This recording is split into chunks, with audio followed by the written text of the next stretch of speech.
माता अंजना की मारुति को इतनी शीघ्रता से बड़ा न करने की प्रार्थना को सुनकर भगवान शिव स्मित करते हुए उन्हें आशीर्वाद देते हैं। इसके पश्चात माता पिता के साथ मारुति माँ ललिता अम्बा के मंदिर आते हैं। दर्शन में लीन माता पिता का ध्यान ना होने पर मारुति वृक्षासुर के फेंके हुए मायावी फल से आकर्षित होकर उसे पकड़ने के लिए चल पड़ते हैं। वो शंभ साधन वन की सीमा में प्रवेश करने ही वाले हैं कि उनके कानों में राम नाम की ध्वनि सुनाई देती है। मारुति ध्वनि की दिशा में देखते हैं तो पाठशाला दिखाई पड़ती है जिसमें बहुत सारे बच्चे पढ़ रहे हैं। इस ओर मारुति को आसपास ना पाकर अंजना और केसरी व्यग्र होकर मारुति को ढूंढने लगते हैं। तब वानर गुरु के पूछे एक श्लोक को मारुति पूर्ण करते हैं। ये देख अंजना एवं केसरी प्रसन्न हो जाते हैं। पाठशाला के विद्यार्थियों को अपनी अपनी पूंछ से खेलते देखकर मारुति स्वयं की पूंछ को देखने का प्रयास करते हैं। नन्हे मारुति किसी भी प्रकार से अपनी पूंछ को नहीं देख पाते। इस कारण चिंतित मारुति को अंत में दर्पण याद आता है और दर्पण के समक्ष अपनी पूंछ देखते ही प्रसन्न हो जाते हैं।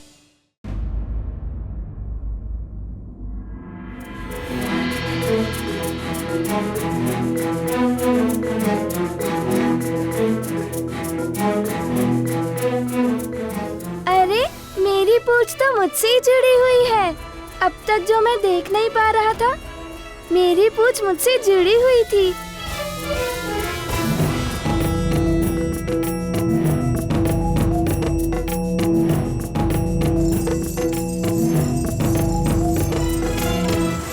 देखो, अब तुम मुझसे कभी नाटक नहीं करना।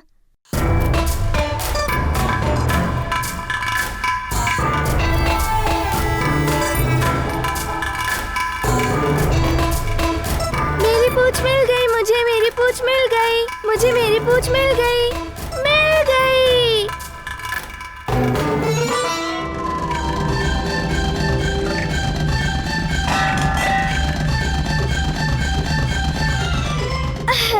समझ गए? अभी तुम कहीं पे छुपना मत, ये मेरा आदेश है और मेरा आदेश तुम्हें मानना ही होगा क्योंकि तुम मारुति की पूंछ हो। क्या तुम सच में मेरी पूंछ हो?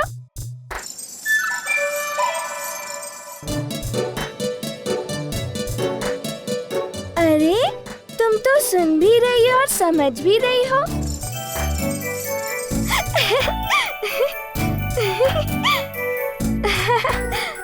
अच्छा, तुम्हें तो बोलना भी आता है और तुम लंबी भी हो और सुंदर भी। वो तो होना ही है क्योंकि तुम मारुति की पूंछ हो। बहुत अच्छे, बहुत अच्छे। अब मैं भी तुमसे अपने सारे काम करवाऊंगा, जैसे सभी अपनी अपनी पूंछ से अपना काम करवाते हैं, बिल्कुल वैसे ही। हाँ, तुम्हें भी मेरा कहना मानना होगा। मानना ही होगा जैसे सबकी पूंछ उनका कहना मानती है। समझ गए? समझ गए ना? अब से मैं तुम्हारा स्वामी और तुम मेरी पूंछ। अरे, ये तो मना कर रही है। वह वानर ही क्या जिसकी पूंछ उसके वश में ना रहे।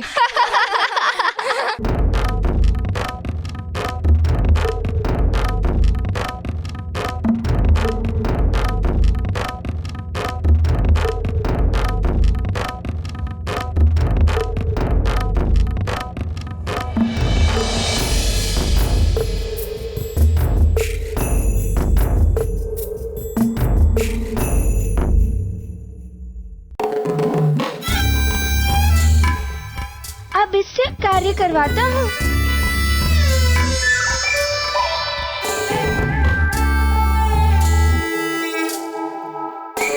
करो।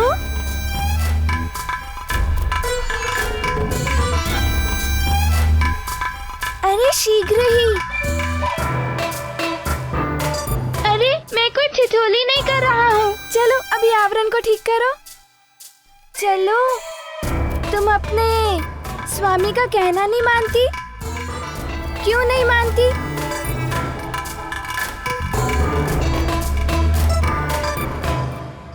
अवश्य, तुम्हें अभी कार्य करने का अभ्यास नहीं होगा। मैं तुम्हें दिखाता हूँ, ठीक है? ये ऐसे और ऐसे, ऐसे और ऐसे, ठीक है? अब तो तुम मेरा कहना मानोगी। चलो अब इस आवरण को ठीक करो।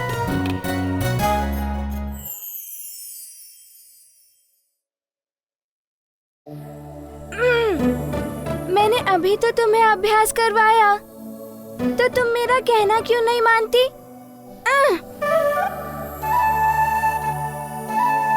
क्या मैं अभी छोटा बालक हूँ इसीलिए? चलो मैं अभी तुम्हें किसी बड़े की पूंछ से मिलवाता हूँ, तो ही तुम्हें समझ में आएगा, और तब तुम मुझसे हट नहीं करना। चलो।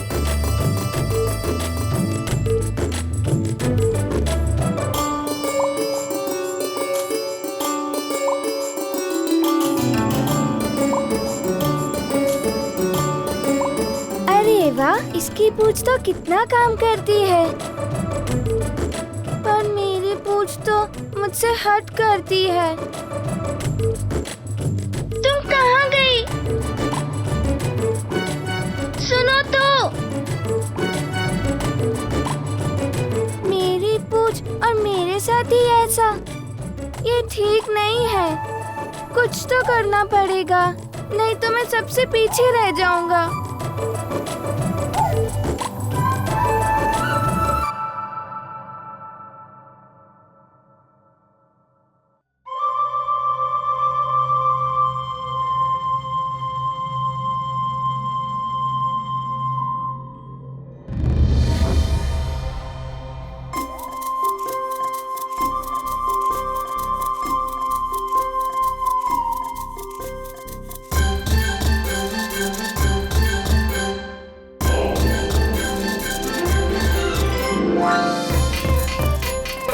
देखो देखो इसकी पूंछ को, उसका कहना मान रही है और इतने कठिन कठिन कार्य कर रही है।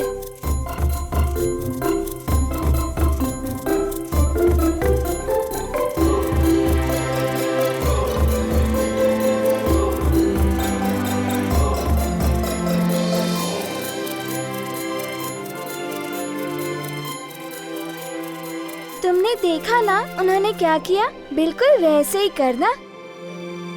इस पुष्प पात्र में से मुझे एक पुष्प निकाल कर दो। काम सीखने के बाद ना नहीं कह सकते तुम। चलो निकालो फूल।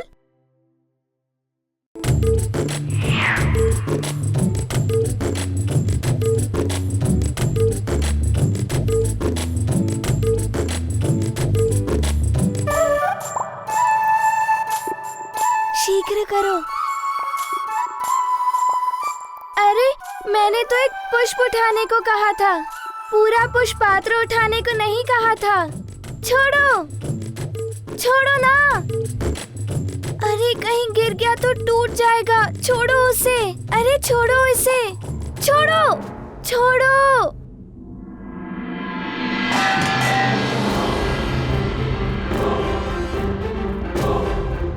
अरे ये क्या कर दिया? पूरा पुष्प पात्र ही तोड़ दिया। अब मुझे माँ की डांट अवश्य सुननी पड़ेगी।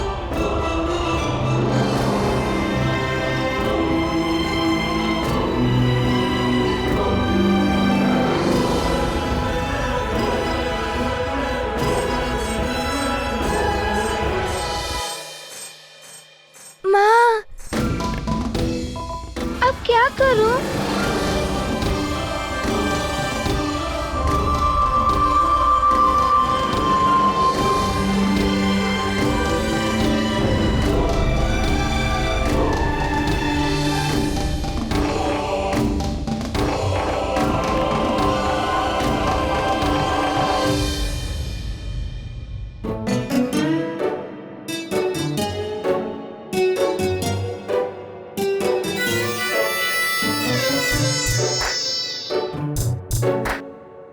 वाह, थक गई। बिना काम किए थक गई। तुम्हें पाठशाला भेजना ही पड़ेगा।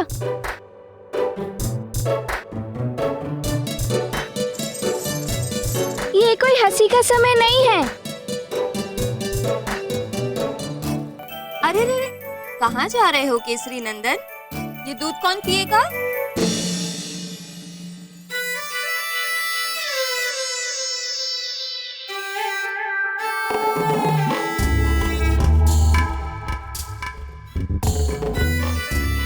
इस कक्ष की ऐसी दयनीय दशा किसने की? ऐसा क्या भूचाल आया यहाँ? अब बताओ, क्या मैं बता दूं तुम्हारा नाम माँ को?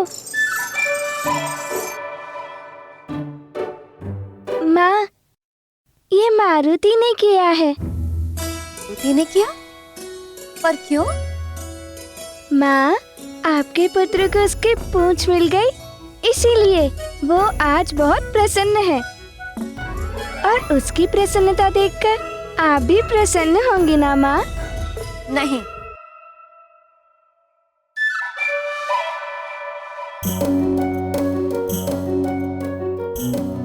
मैं तनिक भी प्रसन्न नहीं। माँ की प्रसन्नता अवश्य ही पुत्र की प्रसन्नता में छुपी होती है, किंतु ऐसा पुत्र जो सुशील हो, सरल और आज्ञाकारी हो।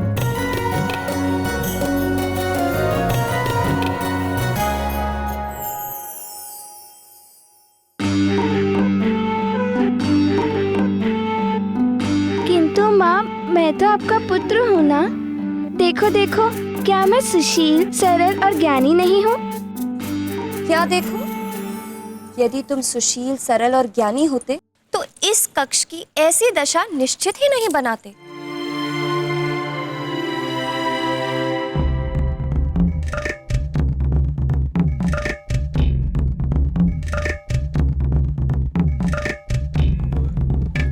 रुष्ट हो जाने से कोई बात नहीं बनेगी।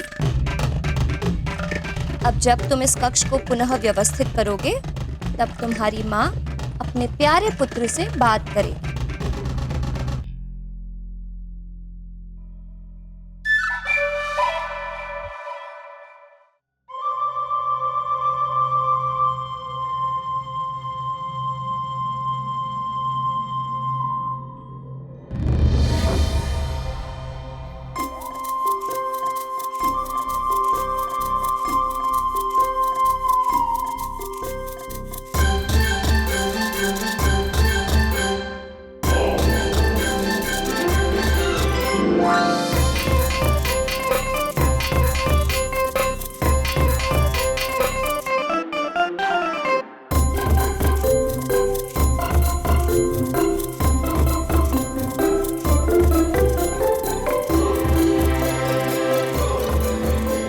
देखा, तुम्हारे कारण मुझे क्या क्या करना पड़ रहा है।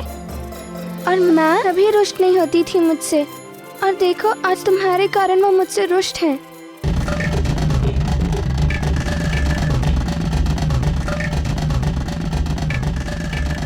जब तुम मुझे मिले थे कितना प्रसन्न हुआ था, और अब देखो कितना काम करना पड़ रहा है।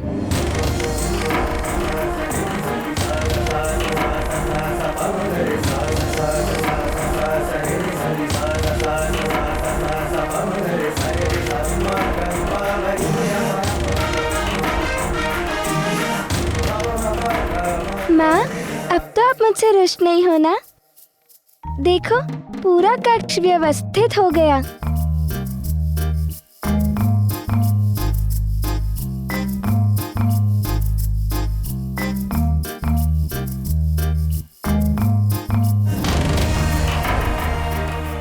नहीं, बिल्कुल नहीं।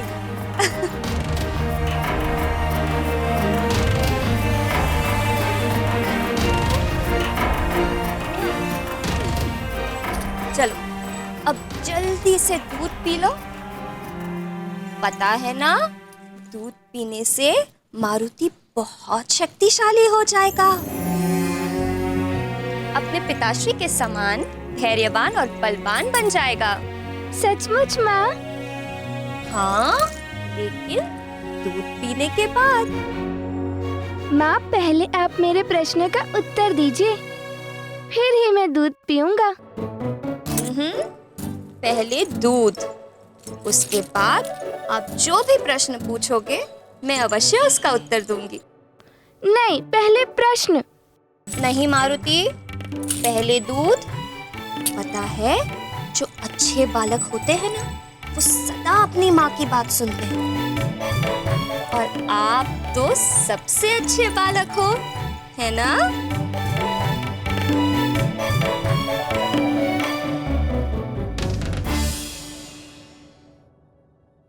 माँ भी कभी कभी बालकों की तरह हट करती हैं।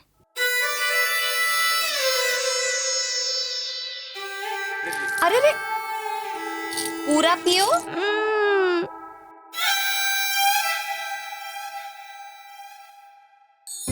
दूध बालक के मस्तिष्क और उसके शरीर के विकास के लिए अति आवश्यक है। संतान को सही दिशा और व्यवहारिकता बताने का धर्म माता पिता का ही होता है।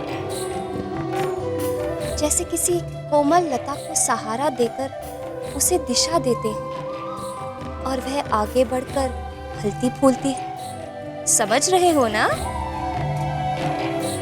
किसी भी बालक को अपने जीवन की महत्वपूर्ण शिक्षा बाल्यावस्था में ही सीख लेनी चाहिए, तभी वह लंबी अवधि तक स्मरण रहती है और बालक के सारे रास्ते सरल हो जाते हैं और वो अपने जीवन के उच्च शिखर तक अवश्य पहुंचता है। समझ गए ना? चलो अब शीघ्रता से दूध पी लो।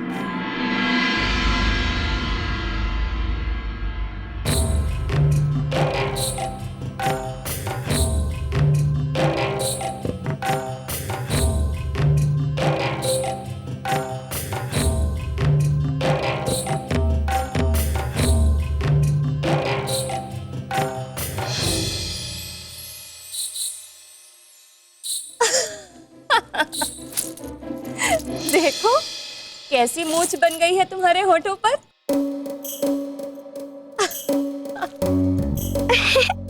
अच्छा माँ, मेरे होठों के ऊपर मूंछ है। किंतु माँ, आप ये बताओ, मैं पाठशाला कब जाऊंगा? पाठशाला? पाठशाला तो आप तब जाओगे जब आप बड़े हो जाओगे। अभी तो आप बहुत छोटे हो। पर माँ, आपने ही तो कहा कि मेरे होठों के ऊपर मूंछ है, तो अब मैं छोटा बालक कहाँ रहा?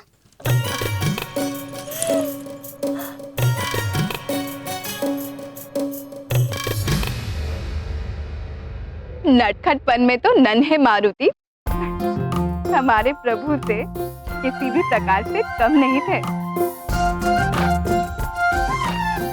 इसीलिए अंजना और केसरी उन्हें अपनी सुरक्षा में रखते हुए और भी अधिक सतर्क थे। नटखट बालक, वो भी वानर, और उससे भी अधिक अलौकिक शक्तियों का ज्ञाता। ऐसे में अंजना की दशा बड़ी विचित्र थी। वो अपने पुत्र की सुरक्षा में सतर्क तो थी ही, किंतु एक और विचित्र चिंता उसे मन ही मन में खाए जा रही थी।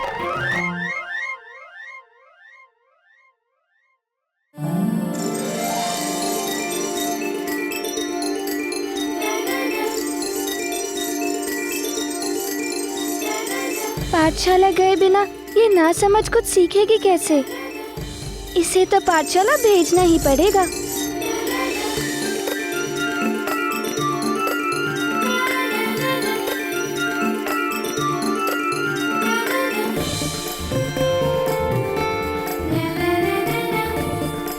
मैं समझ नहीं पा रहा कि तुम्हें कौन सा पाठ दूं।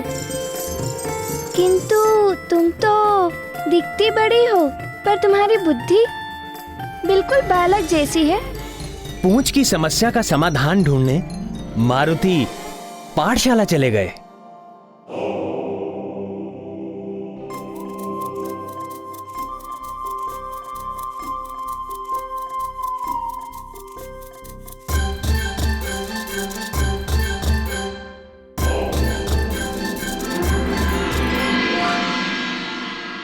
प्रातः निद्रा से जागने के पश्चात और भू पर पैर रखने के पूर्व भू देवी से क्षमा मांगनी। क्षमा मांगने का मंत्र है।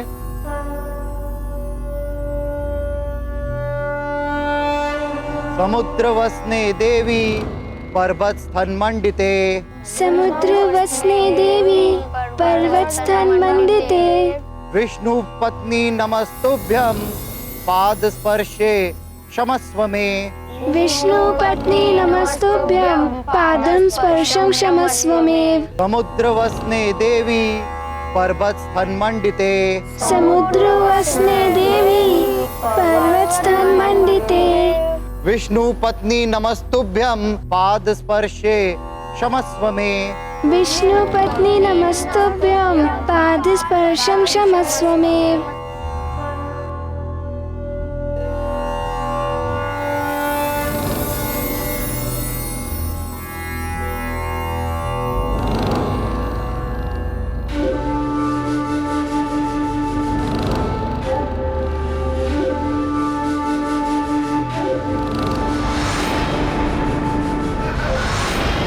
अवश्य ही मेरे बिना रह नहीं पा रहा है, बेचैन है तू।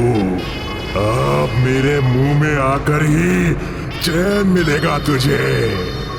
आजा आजा, शीघ्र आजा।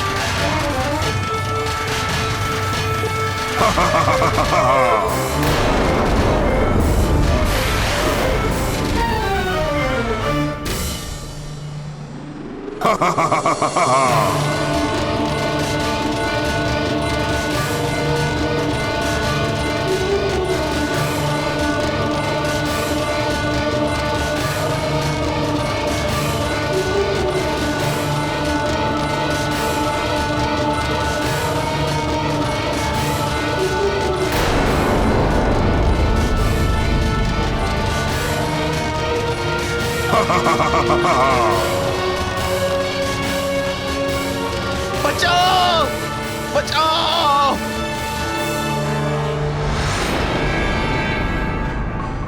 बचाओ।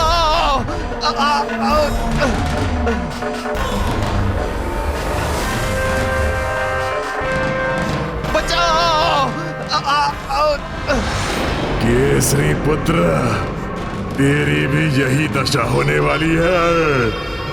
तेरा पिता केसरी कितना भी यत्न कर ले, अब मेरी पकड़ से बच नहीं सकेगा। तुझे देखकर, तुझे खाने की, तुझे चबाकर निगलने की मेरी लालसा बढ़ती ही जा रही है। मारुति के नामकरण संस्कार से लौटने के पश्चात सुग्रीव के सम्मुख भी एक विचित्र व जटिल समस्या आ खड़ी हुई।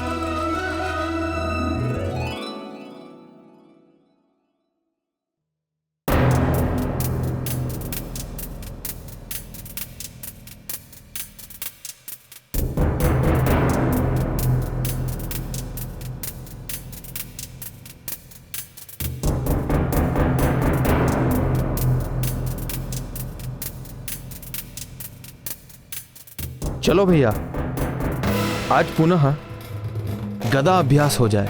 गदा अभ्यास करना चाहता है मुझ महानतम के साथ? चाहता क्या है तू? क्षण भर में ढेर कर दूंगा तुझे।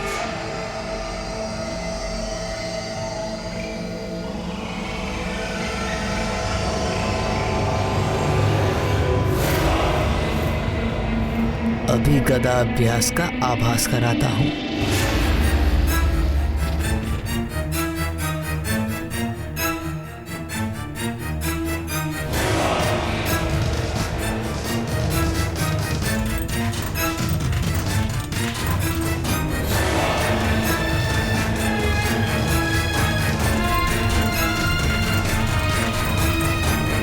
तो बांध इसे अपने नेत्रों पर। तू भी क्या कहेगा? आज तेरी भी इच्छा पूरी कर देता हूं। हाँ हाँ भैया, आपके लिए तो कुछ भी।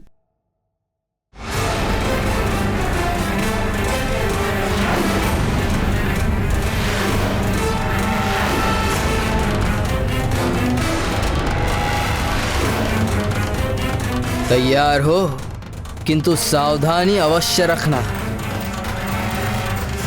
मैं अपने प्रहार में कभी भी कंजूसी नहीं करता। हाँ हाँ भैया, तैयार हूं। या!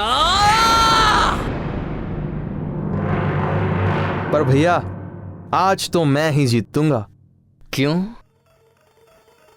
आज तुम्हारी सहायता वो मायावी करेगा क्या?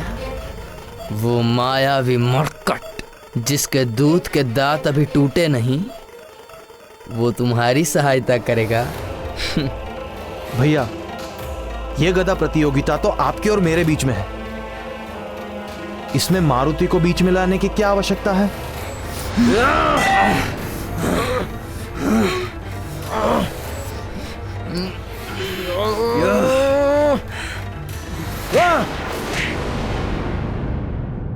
उस मरकट को बीच में तुम ला रहे हो सुग्रीव, मुझे उत्तेजित करने के लिए, ताकि मैं स्पर्धा हार जाऊं। किंतु ऐसा संभव है ही नहीं।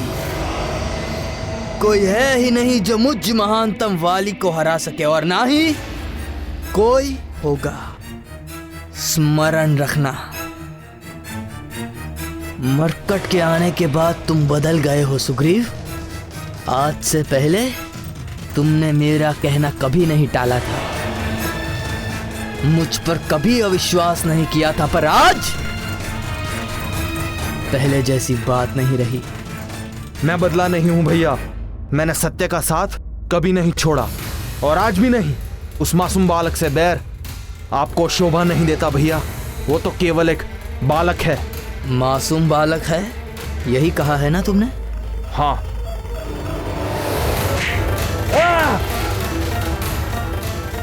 उस मासूम को याद कर आपका मुझ पर गदा प्रहार और क्यों बढ़ जाता है भैया? कि आपके मन में उसके लिए इतना बैर है? क्योंकि तुझे उस मरकट की अधिक याद आती है। आया नहीं वो तुझे बचाने?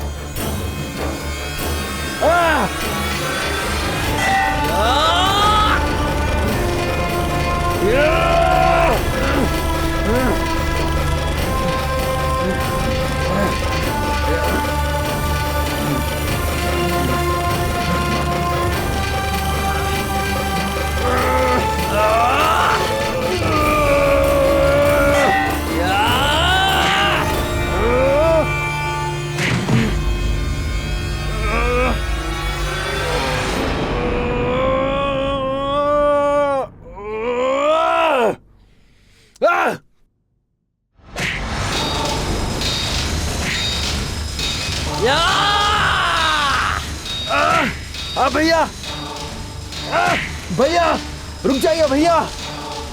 अपनी आंखों से असत्य की पट्टी हटाइए, तभी मारुति का सत्य आपके सामने आ सकेगा। रुको भैया, रुको। इसीलिए आप इस प्रतियोगिता को युद्ध समझ बैठे हैं।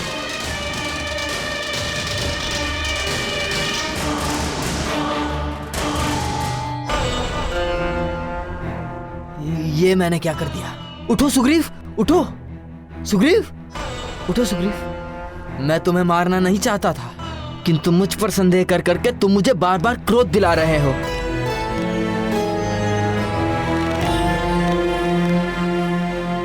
सुग्रीव, मेरे छोटे भाई, मैं ये सब अपने लिए नहीं, तुम्हारे लिए कर रहा हूं। अपने परिवार और किष्किंधा के लिए कर रहा हूं, क्योंकि देवर्षि नारद जी की भविष्यवाणी है कि ये मायावी मरकट हम सबके नाश का कारण बनेगा।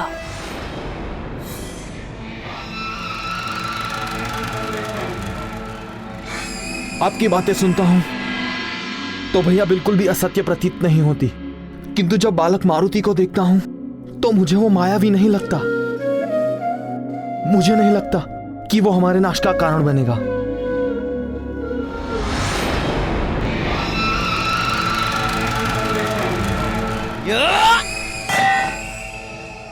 कपटी और झूठे लोगों की संगत कभी किसी के लिए सुखदायी नहीं होती। वाली को मिलकर देवर्षि नारद ने उसे सचेत किया था कि यदि वो अधर्म और अहंकार के मार्ग पर चलेगा तो सर्वशक्तिशाली वानर योद्धा का साथ पाते ही सुग्रीव उसका साथ छोड़ देगा। किंतु वाली बार बार देवर्षि नारद के नाम पर सुग्रीव से झूठ बोलकर उसे मारुति के विरुद्ध भड़काने का प्रयास करता रहा। नारद जी की कही बात अभी से सच प्रतीत होने लगी है। अब ये सुग्रीव पहले वाला सुग्रीव नहीं रहा, किंतु मैं महानतम हार नहीं मानूंगा। जिस मायावी मरकट को तुम घातक मानने को तैयार नहीं हो, निश्चित ही एक दिन वो किष्किंधा के लिए घातक होकर रहेगा।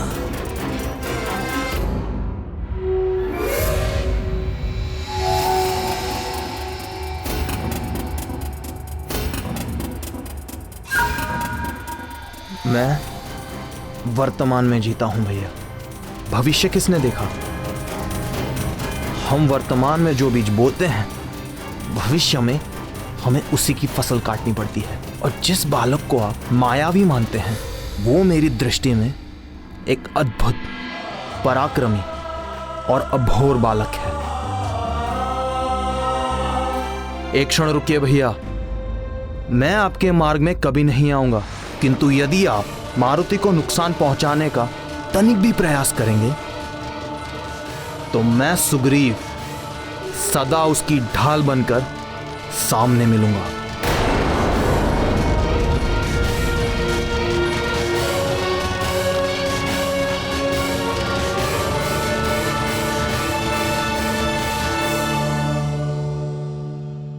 तो मैं सुग्रीव मारुति की ढाल बनकर उसके सामने मिलूंगा।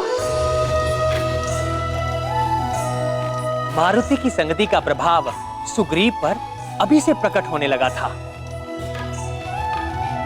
अब वो अपनी आंखें मूंदकर वाली की हर बात का विश्वास नहीं करता, बल्कि अपनी बुद्धि विवेक से विचार करने के बाद ही निर्णय लेता था।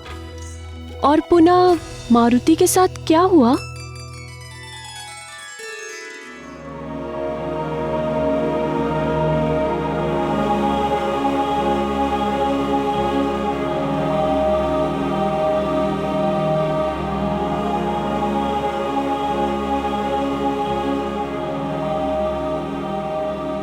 पुत्र, बिना किसी सुरक्षा के कहीं जाना उचित बात नहीं है। कहाँ चले गए थे? पिताश्री, मैं पाठशाला गया था। मारुति के अकेले पाठशाला जाने से चिंतित हैं। पाठशाला के पास तो वृक्षासुर का निवास है।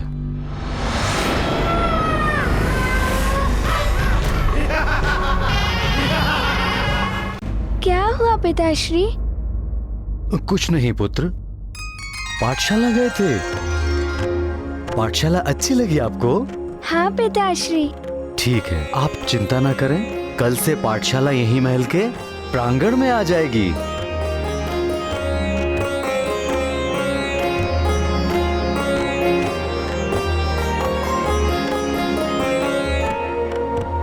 ओम भूर्भुवः स्वः तत्सवितुर्वरेण्यं भर्गो देवस्य धीमहि धियो यो न प्रचोदयात्।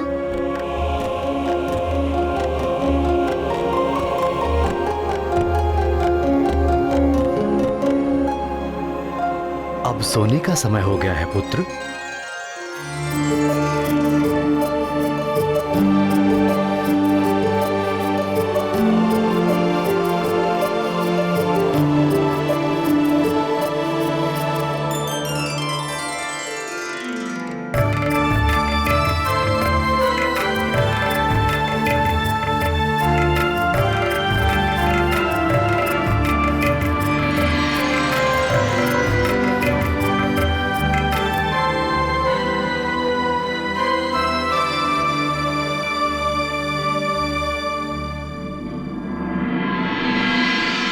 वानर ही क्या जिसकी पूंछ उसके वश में ना रहे।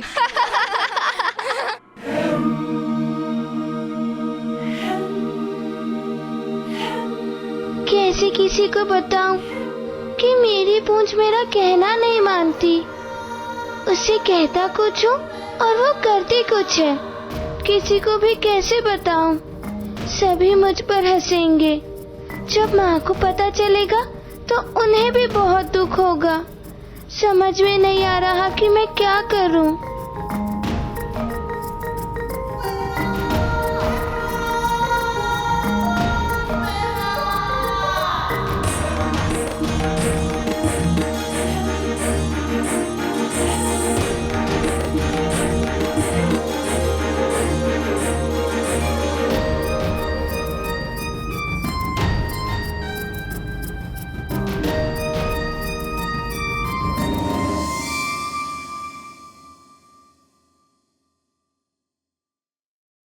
क्या हुआ पुत्र, नींद नहीं आ रही क्या? नींद कैसे आएगी पिताश्री, मुझे लोरी सुननी है। हाँ, लोरी तो तुम्हारी माँ सुनाती है ना। मैं अभी उन्हें बुलाता हूँ। अंजने, यहाँ शयन कक्ष में आ जाओ।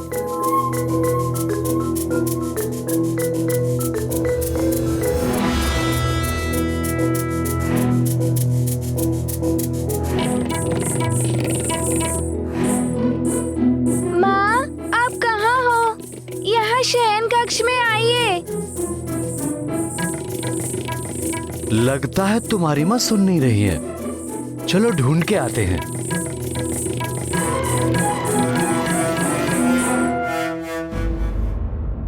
अंजने, माँ आप कहाँ हो? माँ, अंजने, माँ, अंजने कहाँ हो प्रिय? माँ, माँ, माँ आप कहाँ हो? माँ। अरे, आप दोनों पिता पुत्र यहाँ? क्या हुआ? नींद नहीं आ रही है? अरे यहाँ वहाँ कहाँ नहीं ढूंढा तुम्हें। तुम्हारी लोरी के बिना नींद ही नहीं आती मारुति को।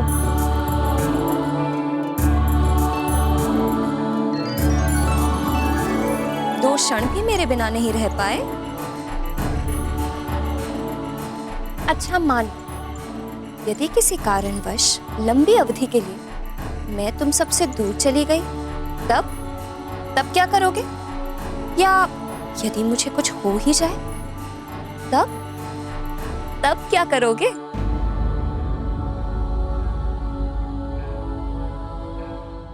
यदि मुझे कुछ हो ही जाए, तब क्या करोगे?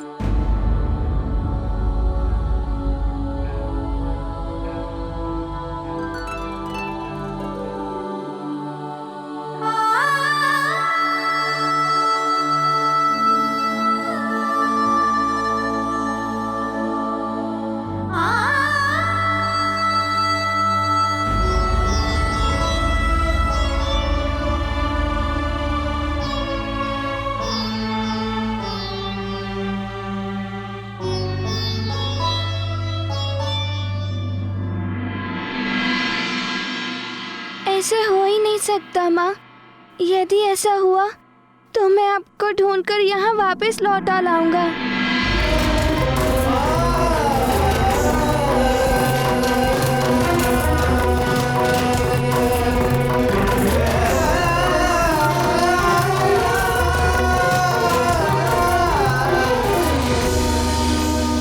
हास्य में भी ऐसी बात ना करना प्रिय। पुरुष अकेले सारे संसार पर नियंत्रण पा सकता है, लेकिन जब बात उसके परिवार और संतान के पालन पोषण की आए तो वो विचलित होकर टूट जाता है।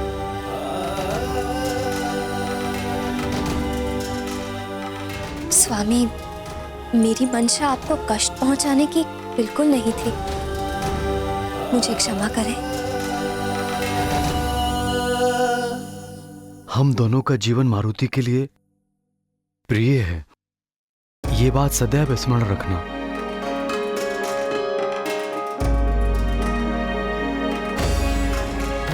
माँ चलो ना, मुझे नींद आ रही है। चलो ना माँ, लोरी सुनाओ ना।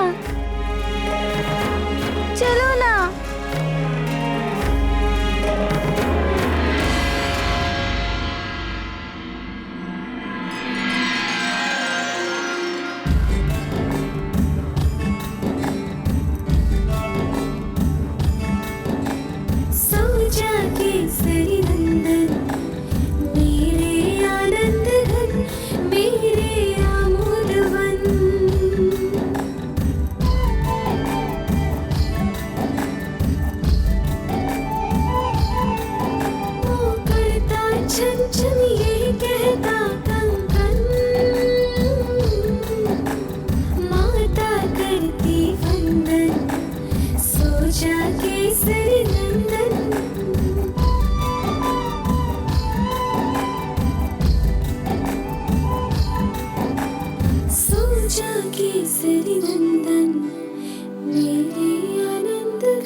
सोजा केसरी नंदन, मेरे आनंद धन, मेरे आमोदवन, ओ करता छन छन, यही कहता कन कन।